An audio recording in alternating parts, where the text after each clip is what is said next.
El contenido del siguiente programa es responsabilidad de sus realizadores. La Pedagógica Radio presenta Toma Única, confluencias políticas y culturales. Dirección, profesor Ricardo Ruiz. Bienvenidos.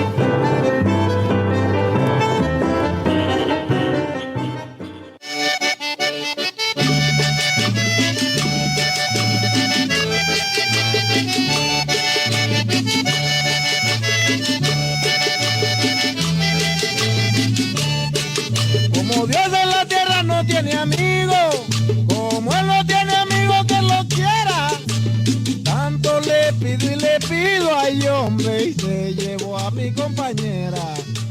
Tanto le pido, ay hombre. Para seguir las confluencias políticas y culturales, escucha Toma Única. Escúchanos los miércoles a las 2 de la tarde y los sábados en repetición a las 12 del mediodía. Encuentra todos nuestros contenidos a través de radio.upn.edu.co. Pedagógica Radio, voces y sonidos que enseñan.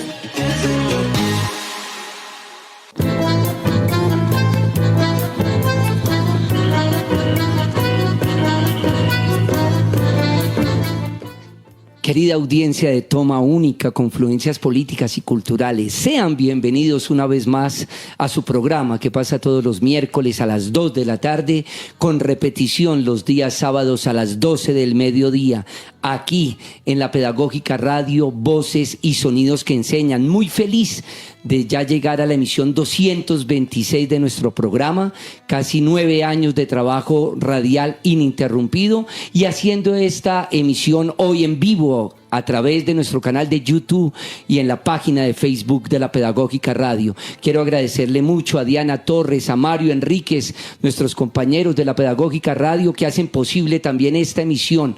Muy especial, porque estamos en el centenario del nacimiento de un maestro que le aportó mucho a la educación, a la pedagogía, a la educación popular en el país, el maestro Orlando Fals Borda. Y por eso quise iniciar esta emisión con el inmortal paseo de Juancho Polo Valencia, pero aquí en la versión del querido Alejo Durán, Alicia Dorada. Y para hablar de Orlando Fals Borda, pues qué mejor que tener al maestro, colega y amigo Alfonso Torres Carrillo. Bienvenido de nuevo, maestro Alfonso. Gracias por venir a Toma Única de nuevo, por atender este llamado. Con este programa, creería yo, estábamos haciendo cuentas con el profesor Alfonso, son casi ya más de 7 programas en que el maestro Alfonso ha venido a estos micrófonos a compartir su experiencia, su conocimiento, y eso es algo que yo estaré siempre muy agradecido. Como decía, esta emisión 226 la hemos denominado Orlando Fals Borda, el sentipensante mayor. Orlando Fals Borda, creador de la Facultad de Ciencias Humanas de la Universidad Nacional de Colombia, quien aportó a la sociología, a las ciencias humanas, a las ciencias sociales, toda una vida y vía al servicio de la comunidad. Del maestro es recurrente la investigación-acción participativa que se constituyó a lo largo de los años como un referente fundamental en la investigación social en nuestro país. Y por eso está nuestro querido profesor emérito, el profesor Alfonso Torres. Bienvenido, profe Alfonso, de nuevo. Muchas gracias, Ricardo. Para mí también es un placer estar una vez más en tu programa y más aún pues por el tema que nos convoca, que es, digamos, muy significativo, no solo para mí, sino afortunadamente hoy como para un amplio espectro de personas, grupos, movimientos en América Latina. Así es, profesor Alfonso, y muy agradecido también con nuestro rector, el profesor Choachi, que ha permitido que sea el maestro Alfonso Torres quien haga esta cátedra de Fals Borda, que orienta, acompaña, trae maestros invitados, y de todo eso hablaremos hoy en esta Toma Única. Orlando Fals Borda, el sentipensante mayor.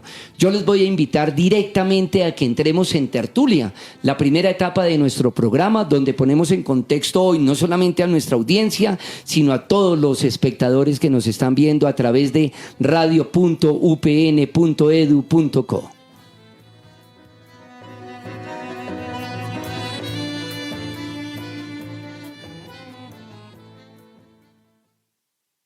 En Toma Única, Tertulia.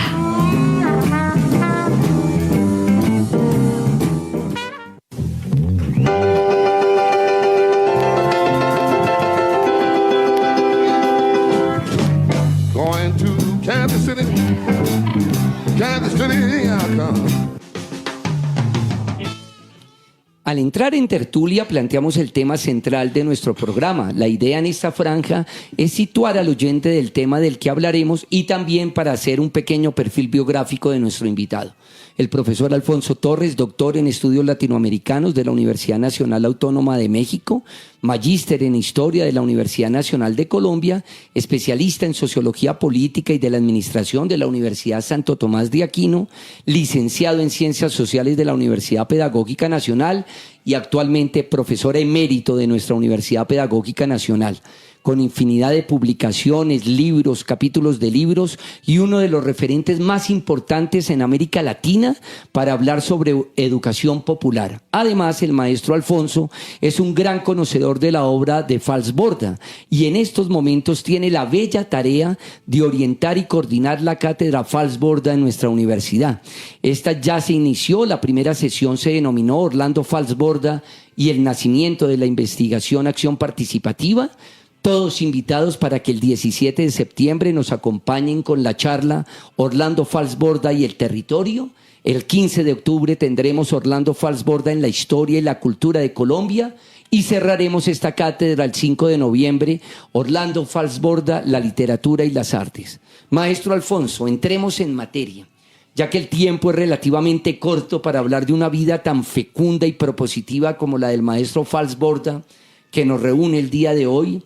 Yo quisiera preguntarte en primera instancia, ¿qué destacarías de los elementos más importantes del pensamiento de Falsborda a nivel general? Sí, yo creo que una cosa muy bonita de Orlando Falsborda, igual que de algunas personas de su generación, es que ellos, digamos, nacen a comienzos del siglo XX, primera mitad del siglo XX, en contextos culturales, académicos, institucionales muy tradicionales, y por diferentes caminos van acercándose, digamos, a espacios, experiencias que les van abriendo, digamos, su campo de posibilidades y su mirada en el mundo y van construyendo cosas. En el caso de él, que nació en Barranquilla, pues hace 100 años, en el contexto de una familia, digamos, de clase media, barranquillera, de profesión, digamos, religiosa protestante, el presbiterianismo, eso le permitió también tener como una relación también, digamos, con este mundo de lo religioso de una manera un poco más amplia, más tranquila, más democrática. Y dos, el gusto por algo que no aparece en la presentación porque es como algo que están ahorita visibilizando, especialmente los investigadores más jóvenes, y es su vocación por la música y la literatura. Así es. Entonces él hace, digamos, esa formación inicial y ya luego, como seguramente irá a ser el tema de la conversación, pues va a ir involucrándose en el mundo de la investigación, inicialmente en un contexto, como les decía, tradicional, convencional, pero siempre muy riguroso, y en ese camino va a ir tomando distancia con esa manera clásica de hacer ciencias sociales, que ve a los pueblos, a la gente común y corriente como objeto de conocimiento, para extraer allí de ellos información, y va a ir poco a poco, como lo iremos ojalá conversando acá, claro que construyendo esto que tú ya anunciabas, de esta perspectiva llamada investigación-acción participativa, que a pesar de que en otros campos también aportó, a mi juicio es como lo que más, digamos, profundo y de más contundencia es su aporte, digamos, hoy a nivel mundial. Total. Solo para hacer como una pequeña síntesis para la audiencia que no conoce al maestro Falsborda, porque debemos decir que también este programa quiere llegar a todas las audiencias, profesor Alfonso. Entonces, quise como reconstruir un poco a partir de una página muy interesante, sentipensante, algunos datos del maestro Falsborda, ¿no? Como bien lo decías, nace en Barranquilla el 11 de julio de 1925. Por eso estos 100 años son tan importantes para nosotros y para todo el mundo académico de Colombia. Fallece en Bogotá el 12 de agosto del 2008. Falsborda realiza estudios de pregrado en literatura inglesa en la Universidad de Duoque. de maestría en la Universidad de Minnesota, donde obtuvo su grado de postdoctor en Sociología de la Universidad de Florida. A lo largo de su vida promovió diversas iniciativas políticas desde la izquierda, el Frente Unido, todo ese trabajo que conoce el maestro Alfonso, su relación tan bella, tan entrañable con Camilo Torres Restrepo entre el año 64 y 65, Alianza Democrática del M-19, de cuya bancada fue miembro en la Asamblea Constituyente del 91, fundador de la revista Alternativa en los años 70 y 80 y de la Fundación La Rosca, ¿no? Luego estuvo los últimos años impulsando la conformación del Centro Estratégico del Pensamiento Alternativo y dirigió la revista CEPA. Y bueno, maestro Alfonso, yo quisiera que toda la audiencia conozca cómo fue su primer contacto con Falsborda. Preparando el programa me contaste, pero quisiera que toda la audiencia conozca toda la pista que le has seguido, sabiendo de antemano tus afectos hacia el maestro, casi una relación maestro-alumno, así fuera a la distancia o en algunos momentos muy entrañable. Yo creo que el maestro Falsborda, con las personas que tuvo allí, la posibilidad de compartir, de instruir, siempre fue un maestro muy dador, ¿no? Dicen que tenía mucha empatía, profe Alfonso. Sí, yo, tuve el privilegio de conocer, incluso personalmente, al maestro Falsborda, teniendo yo 18, 19 años, cuando un profesor del colegio donde había estudiado, recién me había graduado, pero precisamente teníamos un grupo de teatro y yo continuaba yendo al colegio, lo invitó porque él era también sociólogo y había, colaborado en el primer tomo de la historia doble de la costa, y lo llevó. Entonces yo, al momento hoy no me acuerdo ni de qué habló, pero sí recuerdo que dijo que a él le gustaba ir más hacia los barrios, hablar con las habitantes sencillos, que ir a universidades y a otros países que lo invitaban mucho. Y por la misma época, tal vez unos meses después, un año después, ya en mi calidad, de educador popular, trabajando en los barrios donde vivíamos con educación de adultos, con primaria y secundaria, había adquirido yo un librito llamado La Cuestión Agraria en Colombia, que presentaba de una manera, muy didáctica, combinando textos con fotos, con mapas, con esquemas, y fue, ese trabajo como el primero que yo leo, sin pensar ni quién era el autor, sino, en el contenido, pero especialmente en su inspiración de cómo era posible tratar temas importantes y profundos de una manera sencilla, muy creativa. Es decir, ya ahí había, un toque pedagógico muy grande, así él de pronto mismo no fuera plenamente consciente. Entonces, ya yo antes de los 20 años, ya había tenido esos dos contactos con Fals. Ya después hubo otros, pero ya. Posteriores. No, maestro Alfonso, la creación de la Facultad de Sociología de la Facultad de Ciencias Humanas en la Universidad Nacional es un paso vital que yo no quiero dejarlo afuera. Su encuentro con Camilo Torres fue fundamental.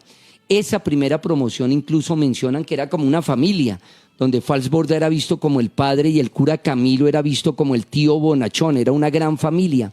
¿Qué nos puedes contar de ese paso tan importante para la educación en nuestro país?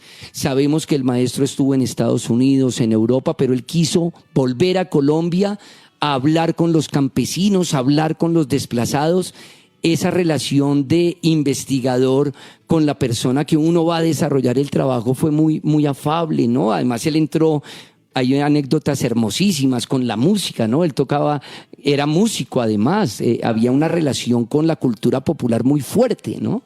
Sí, yo lo que he tratado precisamente de posicionar en este año es mostrar precisamente un Falsborda que, si bien hace esas grandes rupturas, es una ruptura resultado de un acumulado actitudinal y epistemológico y, ético, que fue, ir construyendo. Entonces, a eso que te refieres, sí, él muy joven, en el año 49, o sea, teniendo 24 años, por su propia cuenta va a hacer una investigación con los campesinos acá de la vereda del Saucío en Chocontá, y ese trabajo que hizo él por su propia cuenta, muy dialógico, muy impregnado de lo cultural, de lo estético, de lo musical, es lo que va a llevar él como sus notas para hacer su maestría. Luego él va a hacer su maestría y su doctorado, como tú lo dijiste, en Estados Unidos, y regresa al país a mediados de la década de los 50, un país que estaba conmovido, aún por la violencia bipartidista, un país que, al igual que otros de América Latina, empieza, a ser objeto, digamos, de las políticas desarrollistas que, digamos, habían impuesto después de la Segunda Guerra Mundial para nosotros. Y cuento esto no solo como anécdota, sino que él, que precisamente se había formado, digamos, en una iglesia, digamos, protestante, pues a la época que se había estudiado en Estados Unidos, pues él va a llegar muy convencido de que ese proyecto reformista, desarrollista, era lo mejor que le podía pasar al país, porque era modernizar las instituciones, modernizar la cultura, pero él ya tenía ya otra espinita, y era que él había tenido esa posibilidad de trabajar con los campesinos y reconocer que ellos tenían sus saberes, su sabiduría, su cultura, que era la que ese proyecto quería como apaciguar. Entonces él llega a Colombia ya con sus títulos, tal vez a las pocas personas que tenían esos títulos, más luego en el 59 va a llegar Camilo, en el 61, 62 va a llegar María Cristina Salazar, y entonces él va a ser llamado a muchos cargos estratégicos de ese proyecto, digamos, que comenzaba, digamos, ya a finales de los 50, y va a ser llamado para trabajar en el Ministerio de Cultura para animar como diseñar, digamos, los fundamentos de la reforma agraria. Va a ir junto con Camilo Torres y otros como Jaime Quijano Caballero y varias investigadoras también, a construir las bases también de lo que luego fue la política de acción comunal. Pero también va a ser invitado por el rector de la Nacional de ese entonces, la Serna, a que creara el Departamento de Sociología, que después... Entonces, todo es para decir que en ese contexto, ¿él qué va a hacer? O sea, en un país donde no existía, digamos, una tradición académica que en otros países, digamos, de América Latina ya estaba consolidada, como Brasil, Argentina, México, y entonces por eso él va a llamar a quienes en ese momento tenían títulos de formación en ciencias sociales, a Virginia Gutiérrez de Pineda, a Roberto Pineda Giraldo, a Camilo, a María Cristina, y ahí va a formar algunos profesores norteamericanos también que había conocido en su trayectoria, y entonces va a ser como una cosa muy clave que él, siendo que luego va a ser caracterizado, digamos, por cuestionar las ciencias sociales, en ese momento fue muy importante porque ayudó a institucionalizar las ciencias sociales. Total.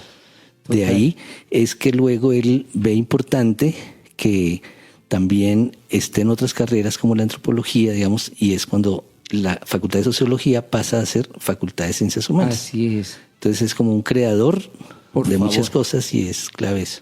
Hay un detalle importante, profesor Alfonso, haciendo la investigación previa para el programa que tú mencionabas. Creo que la publicación se llama Campesinos de los Andes, esa primera publicación de Falsborda, que tú mencionabas lo difícil que nos cuesta a los estudiantes cuando estamos en ese rol de estudiante escribir una tesis de maestría doctoral. El maestro Falsborda hizo al revés, es decir, él ya había escrito su tesis y luego vengan los títulos, ¿verdad? Claro, sí, ese don, digamos, vamos a llamarlo ese don instituyente. Exacto. Que él expresó en diferentes momentos, es decir, porque incluso de joven aparece allá liderando grupos juveniles, creando los coros, creando igual que el mismo Camilo, claro, escribiendo en periódicos estudiantiles. Ya en cada momento va a ser como en esa primera etapa, especialmente es un poco una tensión entre entrar a la institucionalidad, siempre con un plus, digamos, de algo de una mínima disidencia, pero a lo largo que va él, digamos, tanto compenetrándose con la realidad nacional, identificándose con estos proyectos éticos y políticos, digamos, que cuestionaban eso que estaba instalado, va también a radicalizar esa capacidad instituyente, va a ser creador de muchas cosas, ya tú lo decías en la presentación. No solamente en este campo, digamos, de las ciencias sociales, sino cuando entra de lleno a la política también va a ser cofundador de varios, que ni siquiera habría que hacer el gran listado, de movimientos políticos que hoy, digamos, confluyen hoy en lo que es, digamos, el pacto histórico, para siendo un poco optimistas. En un hermoso documental que hace Señal Colombia, la señal institucional denominado Falsborda, el documental, apareces varias veces dando testimonio de lo que significó Falsborda en la educación colombiana y específicamente en la educación popular. Háblanos de Avesol, que resignifica tanto el pensamiento de Falsborda en la actualidad, porque lo importante es hablar de la comunidad y con la comunidad. De hecho, el maestro decía, vamos a trabajar con campesinos, con desplazados, entonces escuchemos sus voces, sus vivencias, sus experiencias, sus necesidades y anhelos. Aquí me parece hermoso, Alfonso, este planteamiento, ¿no? Yo siempre le digo a nuestros estudiantes cuando van a práctica, sobre todo rural, ustedes no pueden llegar, excúsenme, querida audiencia, este término como vampiros, a chupar una información, no, o en lo posible ojalá vayan 15 días previamente, yo sé que hay costos, etcétera, pero hablen con la comunidad, hagan una observación inicial, participante, y luego empiecen una dialogicidad, ¿no? Me parece lo más respetuoso, y en lo posible siempre muestren los resultados, vuelvan a esa comunidad, ojalá si es posible hagan un trabajo con ellos posterior, ¿no, profe Alfonso? Me parece muy, muy lindo esta vocación y quisiera que tú nos ampliaras como esa idea. Antes de una pequeña referencia a lo del programa, Sí. es que claro, ustedes ven, el mundo de los medios saben que tienen, digamos, unos tiempos, unos espacios de crear, y entonces allí yo no sé por qué fuentes, pues me recomendaron para ser uno de los que hablara, pero diríamos hubo una cantidad, o hay una cantidad de personas que incluso fueron muy cercanas a Falsborda en diferentes etapas de su vida, en sus años ya de vejez, que estuvieron muy cercanos a él, profesor Gerardo Ardila, Víctor Jiménez y muchos más, que también ese programa debería haber durado 10 horas para que hubiera estas voces, ¿no? Es verdad, y gracias por entonces yo fui visibilizar eso, uno profe que tal Alfonso. vez eso, tal vez de pronto el criterio era eso, y eso me sirve para responder a tu pregunta. O sea, yo más que un experto estudioso de Falsborda, he sido una persona que desde la educación popular, igual que otros, pues él ha sido un inspirador de lo que hacemos. Entonces yo, que me reconozco y me autodefino como educador popular, tuve, como muchos, la posibilidad de ver la importancia de la investigación, de la producción de conocimiento en estos procesos organizativos comunitarios, y es ahí donde yo conozco, e incluso soy parte, digamos, de esa misma generación, a varias organizaciones comunitarias como Asociación Vecinos Solidarios de allí en la localidad de San Cristóbal, pero que al igual que ellos y ellas, porque la mayoría son mujeres, surge, digamos, diría yo, el año 77 es muy clave, porque por una parte se da en Colombia el famoso paro cívico nacional que está mostrando esa explosión, ve como lo que ahorita significó recientemente el estallido social. Se fue el estallido social de esa época que dijo, oye, visibilizó que en la ciudad había pobres, que había inconformismo, que no todo lo controlaban los sindicatos y los partidos de izquierda, sino que el inconformismo siempre desborda todo. Y entonces, ese mismo año es que Falsborda ha organizado en Cartagena un simposio mundial de investigación y está presentando la IAP, o sea que es clave. Entonces es como esas historias son similares. Claro, se cruzan. Avesol nació como por esa época. Hermoso. Pero muchos surgen porque en esas épocas, porque precisamente tanto organizaciones, por ejemplo, sociales, políticas, eclesiales, empiezan a ver que es importante hacer un trabajo en los barrios, en las comunidades, más sistemático y ya no orientado por ese afán reformista e integrador, digamos, a la modernidad, sino más bien, digamos, para llenar de inconformismo, de generar nuevas aspiraciones. Y en el caso de Avesol es eso, es una historia que nace incluso de unas religiosas inspiradas en la teología de la liberación, que van allí, fundan y hacen una cosa muy bonita, y es no generar dependencia, sino formar. Entonces, por ejemplo, él cita que es una de las líderes que yo quiero mucho, al igual que todas las demás que no se vayan a poner bravas. Ella representa eso. En muchas personas que llegaron ahí de 13, 14 años, que a la catequesis, que al grupo juvenil, y hoy pues son personas mayores de 50 que llevan por lo menos 40, 45 años sosteniendo estos procesos. Entonces esas dos historias, que es bonito que en el programa hayan decidido juntarlas, porque en últimas, ¿quiénes son los que van a recoger y hacer reflorecer esos planteamientos de Falsborda? No tanto el mundo académico allí formal, que más bien fue criticado, cuestionado, marginalizado, tensionado, casi echado 2 veces de la Universidad Nacional. Claro. Y que curiosamente hoy muchos de estos que en su momento lo sacaron, hoy aparecen como los principales defensores de Falsborda, sino que eso que él sembró, realmente lo recogieron, fueron estos procesos sociales, comunitarios, no solamente aquí a nivel nacional, sino a nivel internacional. Y paradójicamente, en el mundo académico internacional, de ahí sí de las grandes ligas, yo tuve una posibilidad de estar en Suecia alguna vez, y allá en la carrera de sociología veían seminario Falsborda, y aquí en esa época no se podía ni nombrarlo. Entonces esto como cosas, digamos, paradójicas, pero que expresan estas complejidades de la vida actual. Gracias, profesor Alfonso. Además, yo no tenía ni idea de eso que comentas de Suecia, cátedra Falsborda en Suecia. Y acá muchas veces en Colombia unas tensiones fuertes al inicio, ¿no? Que no le permitían. Maestro Alfonso, la parte artística, estética en Falsborda es clave, fundamental. De hecho, fue un excelente fotógrafo. Y dicen que la música fue el primer lenguaje que aprendió en su infancia.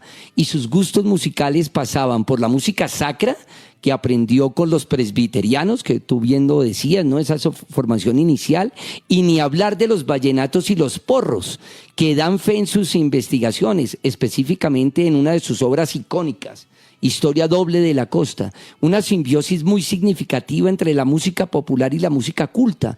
¿Qué nos puedes decir al respecto de su amor por la música, el contacto con los presbiterianos? Y casi, maestros, ahorita les quiero contar a toda la audiencia, escogí un porro y valga mi sorpresa que la persona que habla de los orígenes del porro es Falsborda. Fíjate que no es el maestro Guillermo Abadía Morales, que conocemos su trabajo tan bello de musicología, sino Falsborda hizo un trabajo muy clave de los orígenes del porro, del fandango, de la cumbia. Sí, es muy, muy interesante. Esperamos que no haya público español, que aquí el profesor está hablando mucho de que va a poner un porro y otro porro. ¿No? Aquí en Colombia el porro es un género musical. Así es, caribeño, que no nos malinterpreten. Muy importante. Y por eso estábamos recién tomando un tinto, pero era un café, no era un vino. Aquí que veníamos de tomarnos un tinto y ahora un porro. No, está muy cruel eso. No, acá, a ver, ¿qué quiero yo destacar? Él ya un poco en su senilitud fue que hizo más consciente ese elemento que tú destacas, y es que en su formación, pero también en su producción científica, cultural, el arte tuvo un lugar central. Uno, no lo habíamos dicho, digamos, no basta con decir nació en Barranquilla, sino que el papá y la mamá estaban en el mundo cultural, también escribían, grandes lectores. Entonces él, digamos, se familiarizó con ese ambiente de ver cine, de oír música, lo que queremos aquí que nuestros estudiantes se inicien en eso. Y ya luego en este contexto de estas iglesias, la música, digamos, es muy importante, los coros, los himnos, bueno. Entonces ellos, digamos, y a él más o menos era lo que le tenían destinado, o sea, él estudia allá en Estados Unidos, es como con una beca que la mamá consigue, digamos, de la iglesia presbiteriana, pero era para que volviera a dirigir el coro. Entonces ya él, pues esa relación con el lenguaje musical y con pues lo tenía interiorizado, y va a estar ahí, digamos, muy fuerte, y algunos analistas de su obra encuentran incluso una tonalidad musical, especialmente en la Historia doble de la costa, que tal vez si no lo saben, es un libro que él lo organiza en lo que llama 2 canales. Entonces un canal, el canal izquierdo va en forma narrativa, de conversa, del chisme, tal, y el canal derecho pues va en el lenguaje analítico formal, porque en el último yo creo que le hubiera gustado hacerlo todo, de pronto uno en lenguaje narrativo y el otro en lenguaje musical. Así es. Hizo lo académico porque él estaba precisamente muy ahí también, digamos, en ese ámbito de presión, digamos, de que eso que estaba haciendo no era serio, tal. Entonces, igual con la fotografía, él nos cuenta tal vez que él cuando comenzó a ir allí a Saucío, se compró una camarita. En ese entonces, un colega aquí, que ahora trabaja en la universidad, que sabe mucho de fotografía, dijo, no era una camarita, era así, de gomelo, se compró la más buena de esa época. Y entonces él empezó a tomarle fotos a los campesinos, a llevárselas, y entonces a él incluso los campesinos le decían, era el fotógrafo. Bien. Y entonces ya después, con eso fue acercando la confianza, igual que con la música, y entonces ya incluso la gente lo llamaba, era, ay, va a haber un bautizo, venga que vamos a cultivar hoy, qué tal cosa, que miren, para que tome fotos. Como es. Entonces él fue, digamos, incorporando siempre esa vena, digamos, estética en varias expresiones, musical, literaria, visual, y que en su obra, digamos, eso que les dije que fue el primer libro que yo conocí de él, que estaba lleno de fotos, de esquemas, en Historia de la costa, y la mayoría de sus libros siempre hay gráficas, siempre hay, no como una ilustración, sino forma parte del contenido de su obra. Y hoy, digamos, que estamos viviendo, digamos, un desvanecimiento de esas fronteras que se construyó la modernidad entre lo racional, lo artístico, lo estético, que se están resquebrajando, pues es un pionero. Total. Hoy, qué bonito, muchos trabajos de grado, muchas tesis, muchos libros navegan entre la ficción, la literatura, la novela histórica. En ese momento fue él casi condenado por el mundo académico porque decían que eso no era serio, que le faltaba. Y entonces, diríamos, hoy Fals es y seguirá siendo un inspirador para jóvenes que quieran, digamos, pensar la producción de conocimiento, pero pensar también el arte, lo que charlamos ahora hace un ratito. Por favor.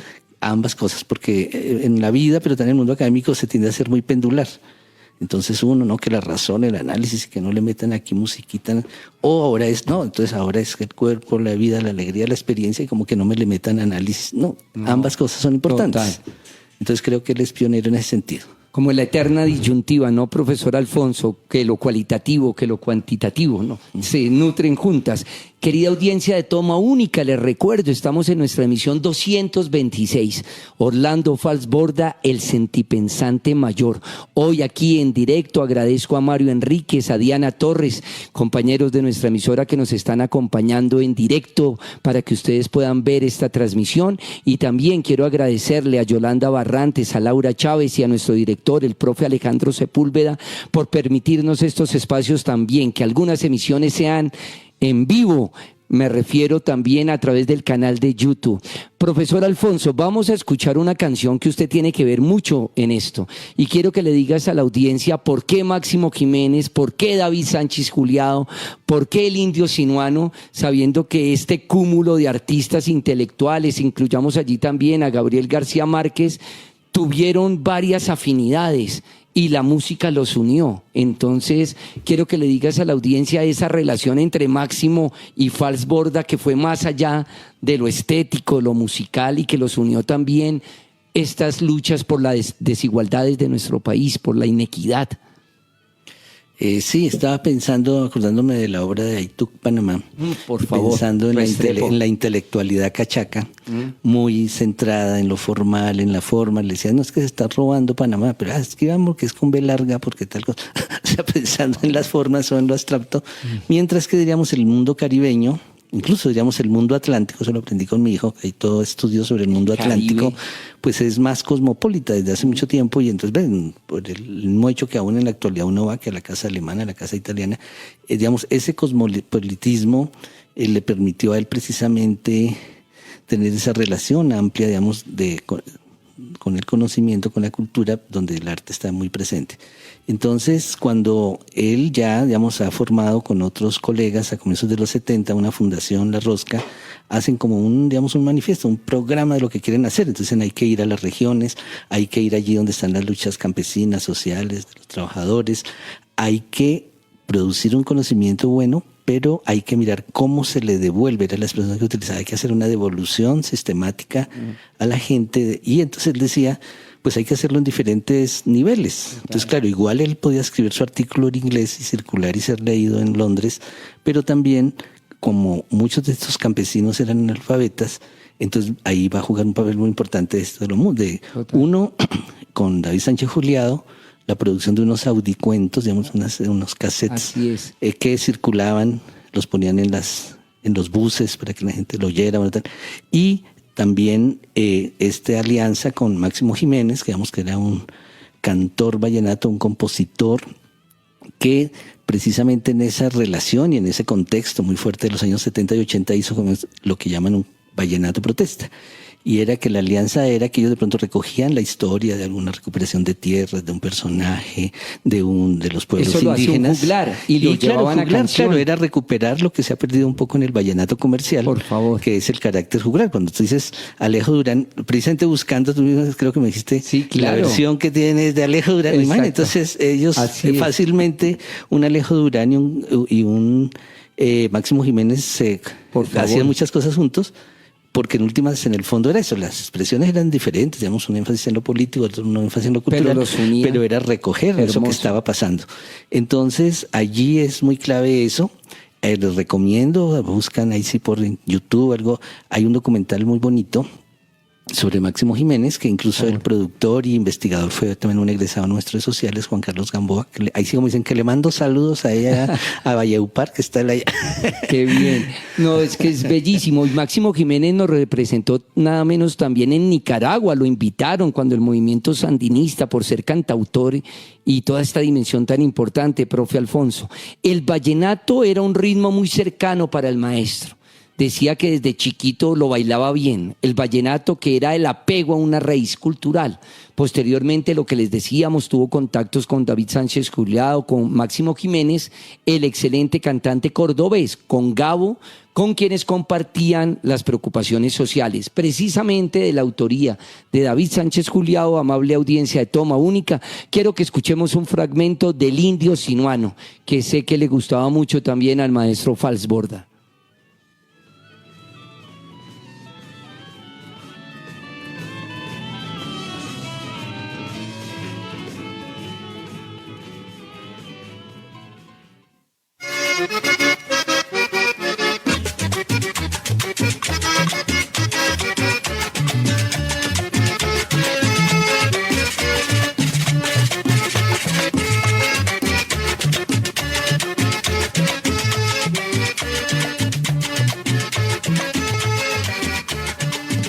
Yo soy indio de los puros del Sinú.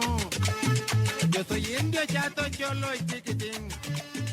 Esta tierra. Estás escuchando Toma Única, confluencias políticas y culturales.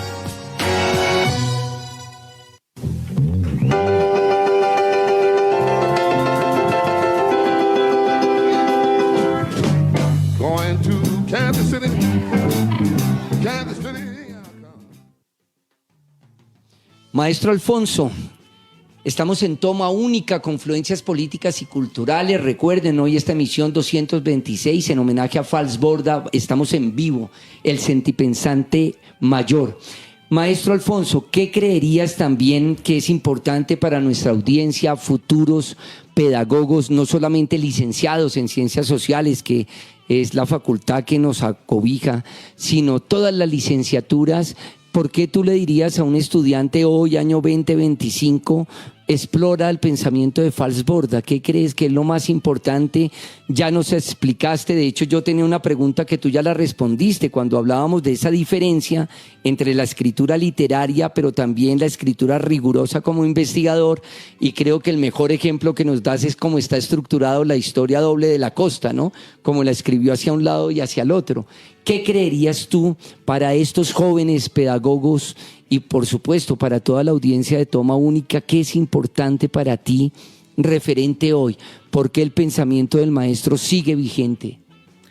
Claro, antes de eso habría que decir que en el contexto del centenario, la universidad, digamos, el Consejo Académico aprobó declarar este año como año Falsborda, y por eso en la universidad se están realizando muchas actividades, muchos procesos, y uno de ellos es una electiva que se llama El legado de Falsborda, y la reactivación en la UPK de Kennedy de otro que hay sobre investigación participativa y educación popular. Entonces digo esto es porque, claro, ya digamos, esto ya lo estamos haciendo, lo que voy a decir.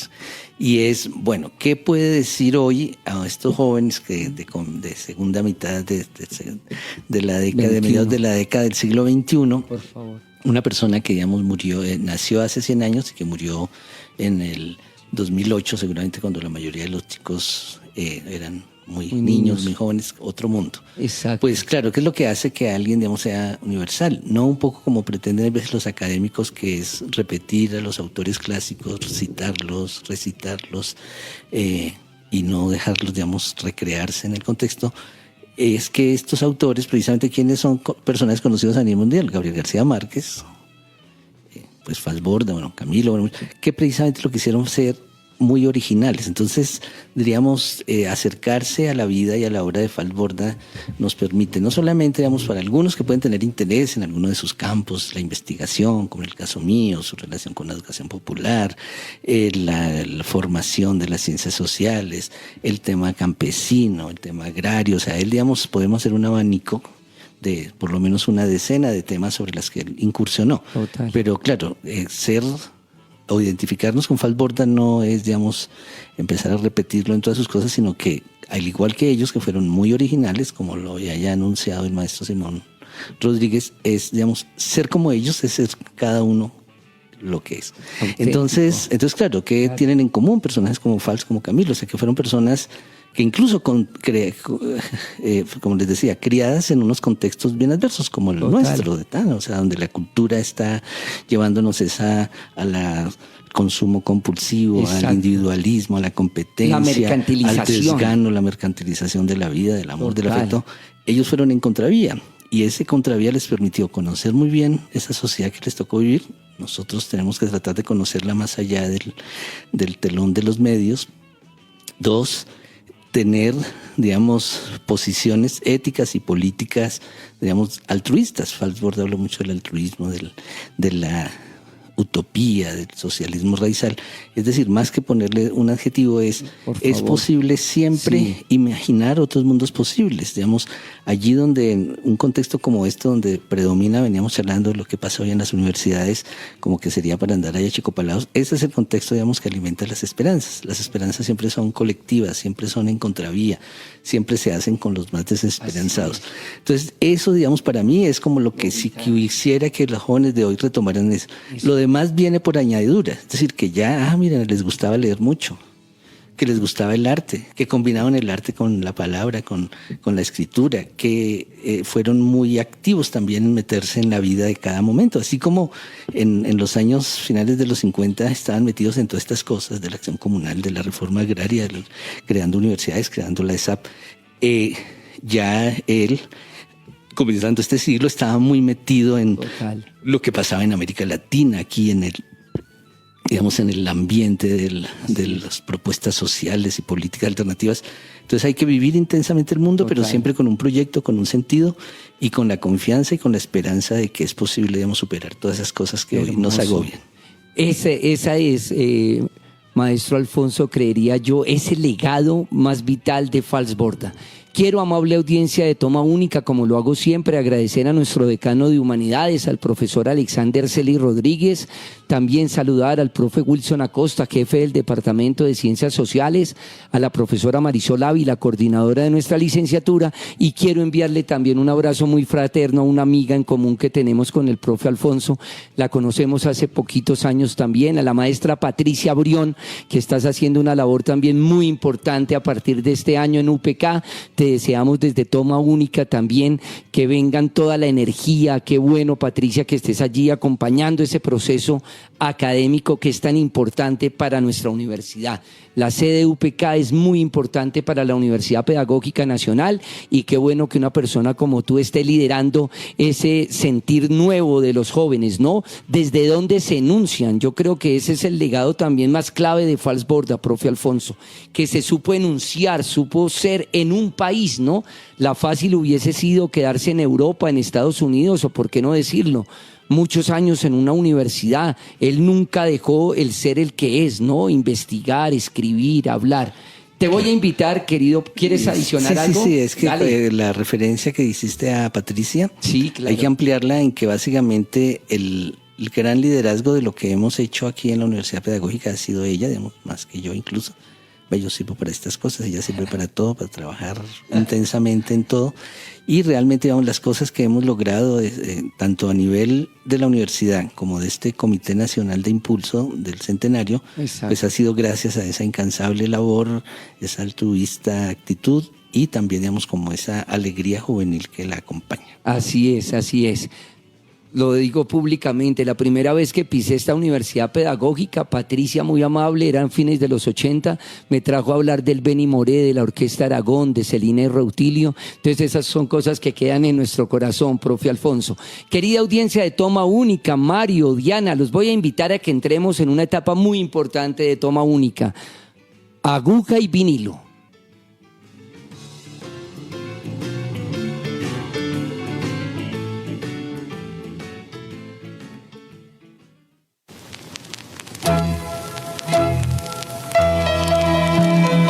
En Toma Única, aguja y vinilo. Este ritmo que tú oyes es para que baile Lisa.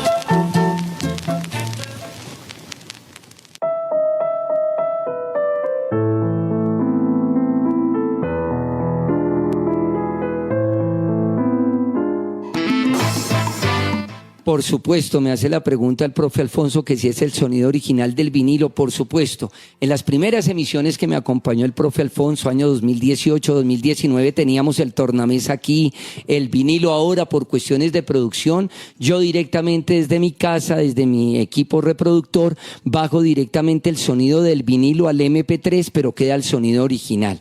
Siempre en las emisiones de Toma Única hacemos una vocación de los vinilos. Vemos recorrer la aguja sobre el surco y tenemos una melodía. El acetato seleccionado para esta misión se llama Cumbias y Porros, disco monofónico de Discos Fuentes que recoge los mejores porros y cumbias de nuestro país, entre ellos cumbia sampuesana, esperma y ron, la cumbia cienaguera, lamento náufrago y el porro que seleccionamos para esta misión, Roberto Ruiz, de Antolín Lenes. El porro, ritmo nacido como una derivación de la cumbia, cuando migrantes oriundos de las sabanas del antiguo Bolívar llevaron los conjuntos de pito y gaitas cabeza de cera a la zona de San Pelayo, según testimonio de nuestro querido maestro Fals Borda, quien junto con Peter Guade y Jesús Paternina investigaron esos orígenes. En la historia doble de la costa, el maestro Fals Borda hace todo un tratado de los orígenes del porro, del vallenato, mostrando esa preocupación total para entender la cultura popular de nuestra nación como mediación necesaria, ineludible, cuando uno hace investigación social con la comunidad. Algo que tiene muy claro el profesor Alfonso y por eso hice casi un paráfrasis de su pensamiento. ¿Cómo acercarnos a hacer investigación social? Pues desde el margen, desde lo liminal. Escuchemos música, vayamos a teatro. ¿Cuál es la manifestación estética que están haciendo, ¿no?, las comunidades? Entonces, un fragmento de Roberto Ruiz.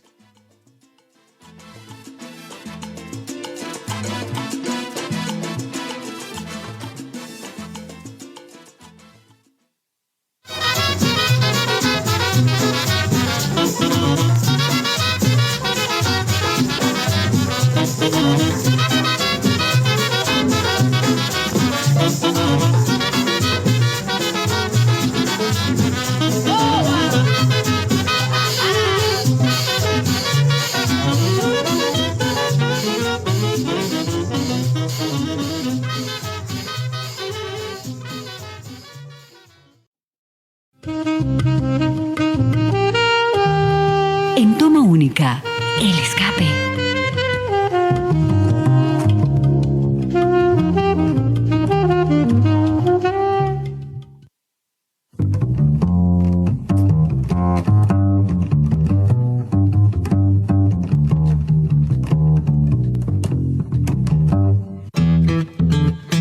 Bueno, querida audiencia de Toma Única, llegamos al cierre de nuestro programa. Traemos la literatura, la música, el cine, el teatro, todas esas recomendaciones que nuestros invitados quieran hacer al público o que hacen parte de su fuero personal.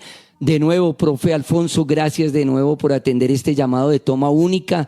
Le quiero recomendar a toda la audiencia de Toma Única los programas que he hecho con el profe Alfonso, Leonardo Padura, un viaje a través de la literatura y la música. Otro homenaje que le hicimos a José Alfredo Jiménez, maravilloso. Don Simón Rodríguez, un programa donde presentamos el pensamiento de don Simón Rodríguez. Otro programa sobre educación popular, es decir, me quedaría aquí hablando del apoyo que he recibido del profe Alfonso y muchas gracias por su experiencia, por su aprendizaje y por esa manera tan generosa de dar su conocimiento, profe Alfonso. No, gracias a ti, Ricardo. Toca ahora que compongan Ricardo Ruiz, Roberto Ruiz. Y a propósito, decíamos que ese mundo, ese ambiente cultural de Colombia en esos mediados de siglo, pues era también cuando se estaba dando algo, el mismo segundante Fals, que era bailador, viviría allá cuando estudió en Estados Unidos y era pues el nacimiento de las big bands. Benny Goodman, Glenn Miller. Y ese tránsito de lo que era música también de negros, digamos, tan, que se vuelve orquestal. Por favor. Lucho Bermúdez va a hacer eso con todos estos géneros, digamos, que estaban en el Caribe, que siguen existiendo tanto orquestal como conjuntal como libremente. Así es. Entonces, claro, eso a Fals yo creo que también a él le impactó mucho. Tenía esa previa disposición, digamos, por la música, ese gusto, y en esa comprensión, como tú decías, digamos, de esos mismos campesinos de esos pueblos de la época, eso no se podía lograr sin la música ni sin la cultura. Total. Entonces, por eso, como tú nos lo señalaste, en el cuarto tomo de Historia Oral de la Costa hay amplísimo y extensísimo desarrollo de la música en el Caribe, del nacimiento de la cumbia, de todos estos géneros. Total. Y él se volvió también, porque era además muy riguroso, digamos, experto en cada cosa que se metía, entonces en vallenato. Y finalmente, pensando en esa época, en todos ellos, Zapata, Luis Bella, todos ellos que eran incluso de la Total. misma región, por ahí se conocían, Exacto. se parrandeaban, Zamudio, bueno, todos estos escritores. Entonces creo que nos hace falta mirar más hacia nosotros mismos, esas historias propias, cómo se constituye la cultura, el pensamiento, antes que ir a buscarlos por allá en otras latitudes. Así Hay que es. leer también de otras latitudes, pero comenzar por lo propio. Total. Bueno, profesor Alfonso, muchas gracias. Mencionamos Historia Doble de la Costa, Campesinos de los Andes, ni hablar de la violencia en Colombia, hecho a 6 manos, 3 corazones, con Monseñor Guzmán, con Eduardo Umaña Luna. Querida audiencia de Toma Única, yo soy Ricardo Ruiz Angulo. Muchas gracias por acompañarme cada miércoles a las 2 de la tarde, con repetición los días sábados a las 12 del mediodía. Agradecimientos especiales aquí en cabina, Diana Torres, Mario Enríquez, muchas gracias por el apoyo el día de hoy para esta emisión tan especial para nosotros. Lo mismo a Yolanda Barrantes, Laura Chávez, nuestro director Alejandro Sepúlveda, y muchas gracias a todo el grupo de estudiantes del Semillero de Investigación Arterias Culturales por la difusión de estos programas a través de las redes, igual que a Samantha, que nos ayuda mucho en las redes de nuestra licenciatura, a Marta Rodríguez, a Lorenzo Contreras. Y bueno, esperemos que siga este año de Falsborda con mucha audiencia. Me decía el profe Alfonso que vamos a tener una cátedra también en UPK. Entonces yo les digo, hasta la próxima Toma Única.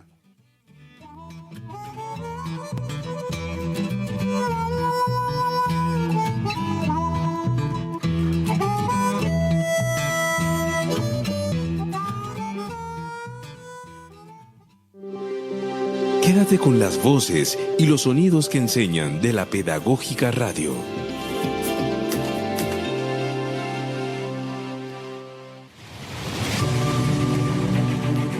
Universidad Pedagógica Nacional.